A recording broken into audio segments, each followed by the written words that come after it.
Okay, so now we're going to move on to the main part where we're going to talk about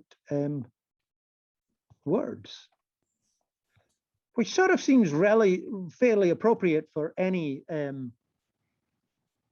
NLP class, because words are pretty important. Okay, and this is going to give you a little bit more definition of what we mean by words and how that's not always as well defined as it might be in languages like English. So let's try and count the words in this sentence. Bob's handyman is a do-it-yourself kind of guy, isn't he? Okay, so that's a fairly standard sentence, although I have selected it to be particularly interesting for this case. But the question is, where are the words? Okay, so what I've done is I've tried to highlight what people might think the words actually are. Now, if you grew up in Europe and maybe other places as well, you probably think that Whitespace separated tokens is a good approximation for words, and it is a good approximation for words. But from a linguistic point of view, it's actually a little bit more complex than that. And that's what we're actually going to talk about. And when we actually look at other languages, that's the thing we want to highlight, that the notion of what a word boundary actually is might not be as trivial as what you hope it's going to be. Okay, so let's have a look at the first word, or the Whitespace identified token is Bob's. The apostrophe S is what's called a clitic. It's not isolated word on its own. It can't stand on its own. It only appears when it's actually bound to some other word. But in some sense, it's independent of the word that it's bound to. So what you can have is actually it can go into whole noun phrases rather than just single words. So we talk about Jack and Jill's bucket. We're not talking about Jack and Jill's bucket. We're talking about Jack and Jill and the bucket belonging to Jack and Jill. So that apostrophe S isn't just going on the immediate token before, but a bunch of tokens before that. Okay, so be aware that that apostrophe S is a somewhat special thing in English, and sometimes it's a good idea to actually separate that apostrophe S off and treat it as an independent token than actually just putting it together as Bob's. Let's look at the next one. Handyman is really a noun-noun compound. Okay, we put a space in it because we're not German, but some compounds in English don't get a space between them, and it's sort of really quite complex to know which ones are which, and it's really sort of up to the speaker to decide how to do that. Sorry, the writer. From the speaking point of view, it's even harder to distinguish between these, but handyman really here is being used as a single word, and it would be useful to keep them together, even though they have a ASCII white space between them. Is a word, is a word. Now let's have a look at do it yourself. It's hyphenated, and it really is a sort of set phrase. It can be shortened to DIY, and we'd like to treat that as a single word, but sometimes hyphenated forms should be separated, and we have to make interesting decisions about that. Then we've got words like kinda and isn't it that are fairly standard contractions. In English, we could write them out as kind space off, and we could write isn't it as is not. But often when people are speaking, they don't do that, and they actually do a reduced form. And sometimes when writing, they may actually do that simplified form as well and do use these contractions. And we have to make some decision about how these actually might appear and whether we want to separate them out. Many of these are sort of closed class. They can only be applied to a number of words, and they're not general to anything. But some of them are not. Apostrophe S can clearly go into anything, and apostrophe LL can sort of go into any noun as well. So it's a decision that we actually have to make, and it will affect all of our downstream tasks once we decide how to tokenize these into what we're going to term words, how we're going to have word embeddings, how we're actually going to do parsing, or whatever our next task is going to be. Okay. Now, in other languages, it can be way more complex and sometimes way more simple. It could be that we actually have no spaces whatsoever and everything is joined together, agglutinated, and there has to be some process to try to separate these individual parts out. If we don't separate these things out, what you're going to have in a language is an awful lot of words. So if you look at Turkish, for example, which is an agglutinate language, has an awful lot of compounding in it, an awful lot of interesting morphology in it, what you end up with is the number of words, number of white space separated tokens in the language is much bigger than English, because what we maybe think about as being phrases in English are actually whole single words with no white space between them. There also can be ambiguity in those particular words about how we actually decompose them. And on the right here, we actually have a Hebrew example where, I'm sorry, I can't read that, where it can mean, depending on how you separate that out into individual morphemes, and her Saturday, and that in tea, and that her daughter. All of those are potential meanings given the rest of the context, but they're all written as the same single word. Now, let's go back to our knowledge of linguistics and see how we might be able to use our knowledge of linguistics to be able to answer these questions about what words actually are. So, because we're going to look at each of those and see how we might be able to use that as a definition of a useful way of splitting things into little bits, words. So they could be phonetics, so they could be something about the way things are being said that could actually tell us something about that. We could say it's got to have every word has to have a vowel in it, although I don't know where apostrophe S is, which sometimes has a vowel in it and sometimes doesn't. It's sometimes z, and it's sometimes just phonology, and it could be something about there's some structure that's actually required in syllables, and so everything has to be at least one syllable if it has to be a word. It could be morphology. If we're looking at the actual atoms that are in the morphemes that are in the word, we could talk about the individual morphemes in there and make some definition based on that.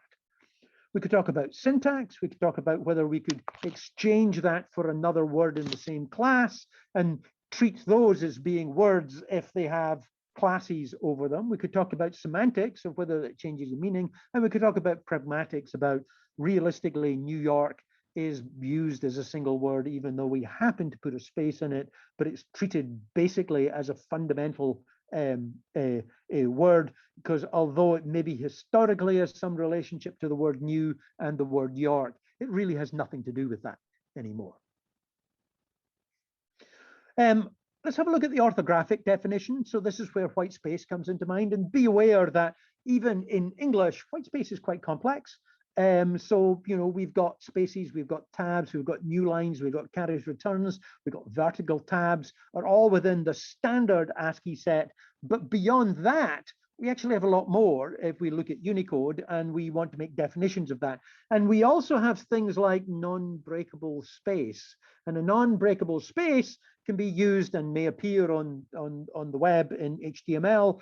And we may or may want to decide that as being a word boundary or not, depending on what our definitions, okay? And remember, we're talking here about orthography. We are pretending that the whole world writes everything down, and that when they write everything down, it's the same as what speech is. Most languages are not written. We write an awful lot, and most people on the planet are actually literate, but they may speak languages that they're not literate in. And when you speak, you don't put any spaces between words, okay? You don't say a space between each word. And we don't do that at all, okay? And so when you're wondering how Chinese people can understand Chinese text when there's no spaces in it, think about how well you can understand speech, which has got no spaces in it, and yet you can still deal with it. And the notion of a word has been around for a lot longer than the notion of writing. So in other words, we've had that notion, and we need a definition of words that are actually independent of the written form, okay? There can be a prosodic definition. A prosodic definition is something to do with intonational phrases. They can be hard to define, but they still have some reasonable definition, and things which are actually grouped together in the single intonational phrase are often written as a single word in other languages. So for example, in the park, in English, the way I just said it is as a single intonational phrase, in the park. And many other languages would have the same concepts of location and determiners and park, all in a single word that would have no spaces between it. So in the park could be treated as a single word, depending on what your definitions are going to be. Semantic definitions, these are word units that have got something like the same idea. And so it might be useful to be able to treat these in a reasonable way. We can think about colors that might have multiple names. We can think about navy blue is a color, and but when written, it would probably have a space in it. But we may want to treat that as a color, which is the same as blue or red or yellow or any other single word color, because navy blue is still a color, okay? And although technically it maybe has something to do with blue and something to do with navy, it might not be a reasonable thing to actually separate it out. We can have a syntactic definition where we're looking at blocks in these sentences. So again, New York is a good example here, where it really is being used in the same sense as the word Pittsburgh is. It's referring to a particular city in North America. And just because it's got a space in it doesn't mean that we want to treat it as two different cities, a New City and a York City, which is elsewhere.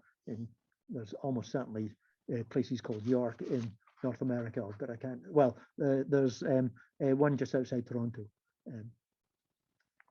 Now, this comes to the notion of how can we identify classes of words? And I'm currently really talking about syntactic classes of words rather than semantic classes. So colors are sort of a semantic class, but I'm interested in what words have got this same class that I could exchange them with other word. It might change the meaning, but they get used in the same way. Now, we've all been talk about these standard open classes, which appear in most languages, not all languages, but most languages, nouns, verbs, adjectives, and adverbs. There's almost an infinite number of those. New ones can come along that didn't exist before, but they all fall into these particular classes. This is in contrast with closed classes, where there's a finite set in the language. They're sometimes called function words. It might be a difficult class to list absolutely everything, but you rarely, very rarely find new things moving into that class. So things like prepositions, so in, above, behind, there's a sort of finite set of those. Determiners, the and a, this and that. Pronouns, I, you, he, she, it, are somewhat finite in English. Conjunctions, and, or, but, nor and exclusive or if you're a computer scientist, and other auxiliary verbs like is, was, have, etc. And these are sort of closed class. They're very common in the language. They're often short in the language. And in most languages have something like them. They might be something to do with morphemes, but they don't have random new ones appearing every day. So if we think about what happens with the open class, think about words which exist today that didn't exist 5 years ago, and think about some. Can you type them in the chat? Words which we have today that we didn't have 5 years ago, and you'll find out that they're all nouns, verbs, adjectives, and adverbs, and not closed classes. So can anybody think of any words which we have now that we didn't have 5 years ago?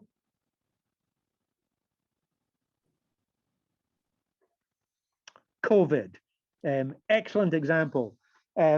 Sorry to disappoint you, but if you have a look at Wikipedia in 2015, there's an article on COVID, okay? But it was dull and boring and uninteresting, and the COVID self-help group decided that they wanted to do something to become more popular. But you're right that COVID was incredibly rare, okay, and probably was only used in occasional circumstances. Doom scrolling, excellent. Quarantine, yeah. WFH, all of these things are very, very common now and sort of didn't exist at all before. And languages like that, but all of these words, for the most part, are coming in to be nouns and verbs, okay? Occasionally, they're going to be adjectives and maybe adverbs, but for the most part, these do change over time, so you can't list them all. But for the closed class ones, you can sort of do it. I mean, there's some really rare conjunctions that people don't use nowadays, like notwithstanding, okay? apart from used as examples of really rare conjunctions. That's about the only time I use that word. There's a bunch of classes that define what part of speech tag sets, tags that are actually there. And in English and many other languages, they're often based on the tag set that was used in the Penn Treebank, which was one of the first large data sets that was labeled consistently with nouns, verbs, etc. And there's 43 in total. I don't know if there's 43 there, but I know from other things. And there's some that are relatively rare and maybe questionable. And there's some compound ones where sometimes things get joined together. It does make distinctions between different types of nouns, singular, plural, and proper nouns. It's quite useful, in many tag sets that are now used in NLP are derived from this tag set, because that was decided mostly by the group at UPenn at the time. People were doing part of speech tagging before that. I mean, even before computers, they were doing it. But coming up with a finite computational tag set was something that really started in the 80s. And depending on the language that you're dealing with, you may want to have different tags, because there are some tags that are really only relevant in some languages and not in others. Okay.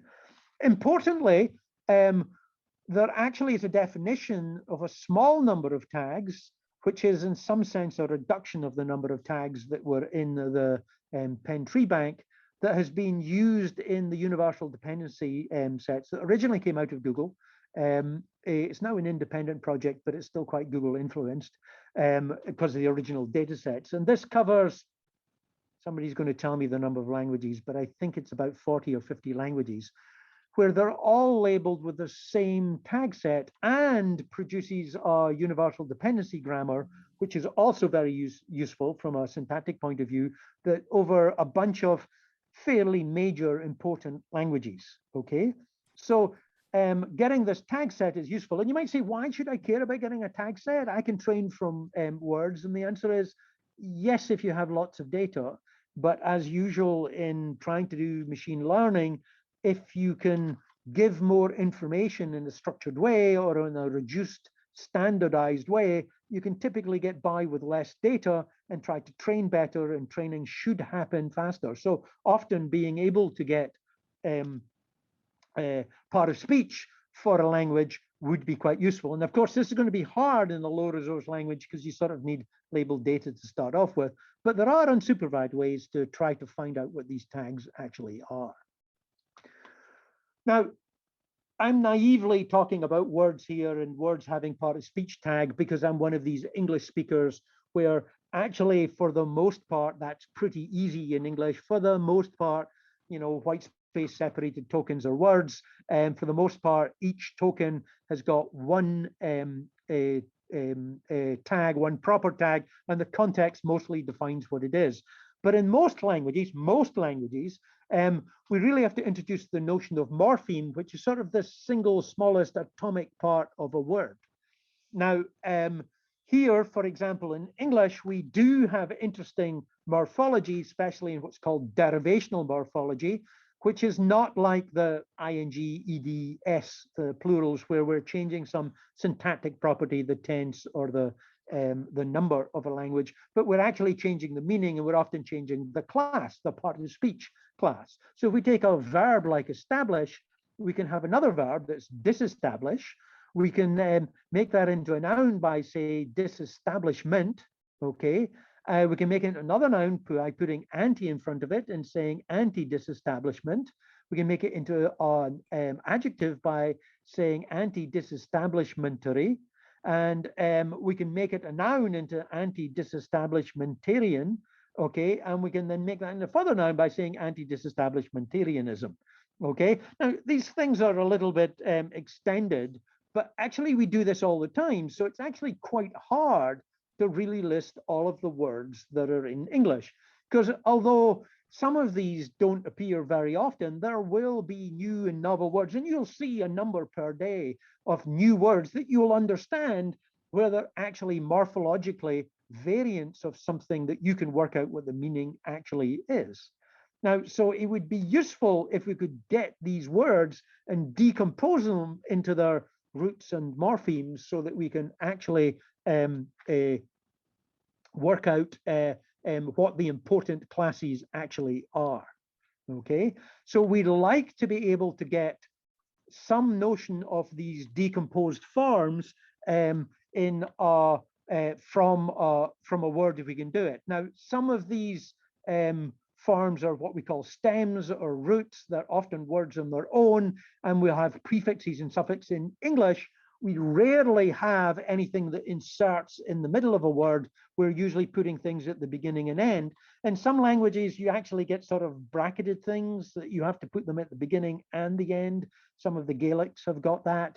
There are some things where you can actually put infixes. So there are some plural things that actually happen in interesting languages in Southeast Asia, where they're basically plural things where syllables or partial syllables will get duplicated, and therefore you have to deal with that. In English, the only example of being able to do that is the infix form of putting swear words in the middle of a word. So, for example, if you have the word Pittsburgh and you want to put a swear word in the middle, and I can only get away with this because I'm British and can I use the word bloody as a swear word, although actually usually in linguistics we use the F word, but we can use the word bloody. And if I want to put the word bloody in Pittsburgh, it's going to be Pitts bloody Burg, and I could do that, and it could be compounded possibly.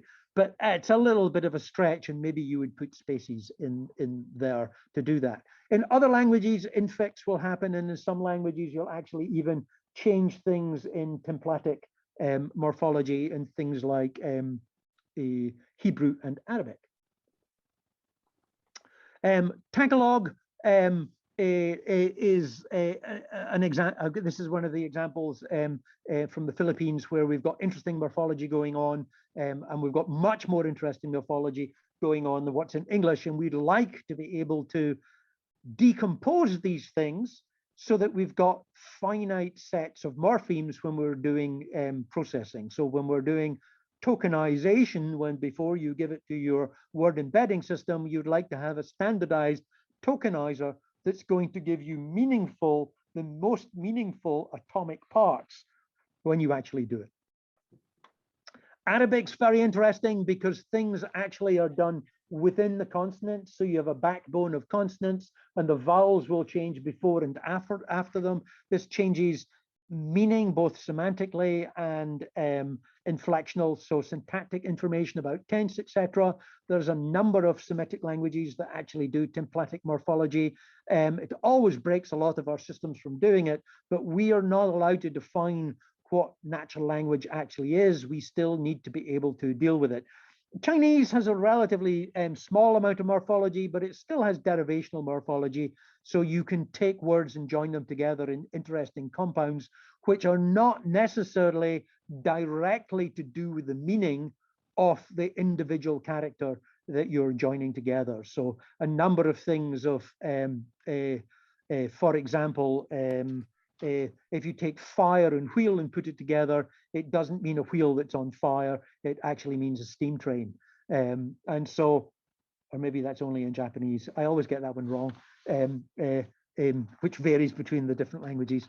But there's often a relationship, but the compound might be different. And so sometimes you want to be able to decompose it, and sometimes you don't.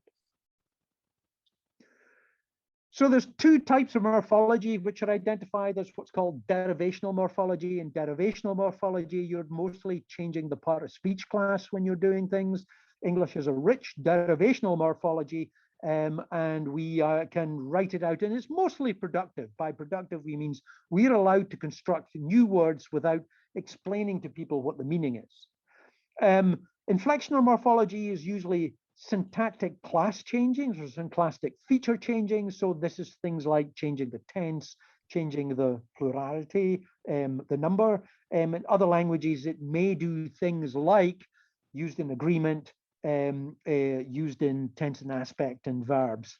And these are usually treated as different classes. And they're usually quite different. They don't overlap. They're sometimes maybe a little bit confusing. And for the most part, inflectional morphology happens after derivational morphology in almost all languages. We can talk about morphosyntax, about how these phonemes join together and which ones are allowed to join to each other.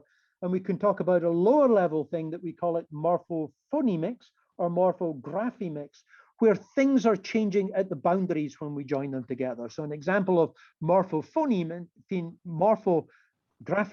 because it happens in the grapheme form, but the pronunciation is affected as well. When you take apostrophe S, okay, or the plural S, when we add it onto things, sometimes we insert an E. When we add ED to the end of things, if it already ends in an E, we don't double the E. And so this is, I've got the ED and I'm going to join it on. If the previous one is an E, I'm just going to do it. So move plus ED is MOVED, okay, while walked plus ED is walk plus ED joined together. There's different classes of morphology and typography and typology of these, so we can put these into different groups to be able to identify what they're all about. We have isolating or analytic ones where there's very little morphological changes. Vietnamese, many of the Chinese dialects, English are good examples of that. We have synthetic ones where things are being created all the time. They're sometimes called fusional or flexional, so German, Greek, Russian. Templatic, where we've got some form of often consonants and the vowels are changed, interspersed between those. We have agglutinative, where there's lots of things joining together. Japanese, Finnish, Turkish are really good examples of that. And we have polysynthetic, which are really complexly joining things together, where almost every phrase actually ends up in a single word. Many of the North American, Native American languages are that. The reason the word snow is there is because you can often have lots of variations of the word snow in Inuit. That's actually not true. Well, it is sort of true. But it's notable that in Scottish English we have lots of words for rain. For some reason, I have no idea why that would be. People have worked on morphology for a long time. So often when you're working a new language, there already is a morphological analyzer is there. And if you look at the project Unimorph, they've actually collected together these in a fairly standardized way. So you might just be able to use it from Python and all of a sudden you get morphological decomposition for your language. Or maybe you could use a nearby language and it would almost work. And that might make your life a lot easier. Often when we're doing novel languages, especially when we're caring about things under time, we will look for one of those, or we might even spend a couple of hours writing something because we'll get something better than trying to do it fully automatically. There are fully automatic ways, but it might be better if there's already something that allows us to do that. Okay, there's actually a competition every year. Sigmorphon has been running for at least 10 years, and it gets harder and harder every year as they find harder and harder tasks from both supervised and unsupervised techniques. So it's worthwhile looking at these and using that as a resource. Okay. These shared tasks allow you to compete, and people have done them from this class before, actually, and done interesting novel techniques to be able to work out to do it, sharing information across language when you've got not enough data to train, etc., in order to be able to learn how to do that. Finite state morphology is often used for morphemes. Actually, morphology is never very complex. There's probably something to do with the human brain. It can't really deal with something as complex as, say, syntax within morphology, and therefore it's often quite localized, and therefore finite state machines are quite good at being able to cover everything. And there's good toolkits out there that help you to be able to write these things. There's also completely unsupervised techniques. There's Morphessor, just a Python thing. You give it examples and it will try to find out the prefixes and suffixes that actually might allow you to be able to do analysis. It does assume a certain segmental view of phonology, and therefore it can get confused sometimes, and it might treat the different types of ED or just D in different forms in English and separate them out. And maybe you want to join them together, or maybe you don't. There's a sort of related thing called stemming, which is often quite useful, especially when you're doing things like information retrieval, where you'd like to say, look, I just want the root of the word and I don't want all these other variations, especially when you're in a limited domain or when you've got limited amount of data. And so maybe if you removed all of the morphological variants, the plurals, the EDs, it might be easier to do comparisons later, especially if you don't have good data in order to be able to do good word embedding.